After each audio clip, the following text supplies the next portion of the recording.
Pag ang mga imminent warning signs po na nabanggit po ninyo ay nakita na sa isang depressed na individual, ano po ang dapat gawin? Nakikinig sa atin, kapatid na Sak, itong mga kasama natin ngayon Opo. sa silid na ito at yung ating mga taga-subaybay, dapat na po itong dalhin sa isang manggagamot. Partikular na po ay sa isang psychiatrist para sila ay matingnang mabuti at mailapat na yung marapat na lunas. Ano po ang dapat gawin para po maging aware ang kinauukulan tungkol sa depression and suicide? Ang totoo, kapatid na Sak, hindi lang dapat sana awareness kundi isang malinaw na kabatiran o understanding ang dapat na meron tayong lahat. Opo.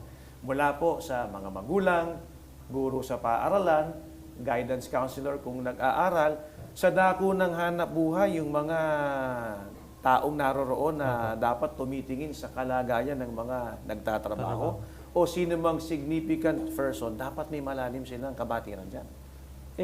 Bakit nga po ba mas mabilis dumami ngayon yung mga taong nagkakaroon ng depression, lalo na po sa mga kabataan? Sapagkat sa panahon natin ngayon, kapatid na Sak, napakarami ng nakakaapekto sa pag-uugali at pananaw ng isang tao, lalo na sa panig ng mga kabataan. Sinasabi nga ng mga psychologist na maaaring ang ilan sa mga sanhi ng mga ito ay yung pagbabad sa computer at cellphone.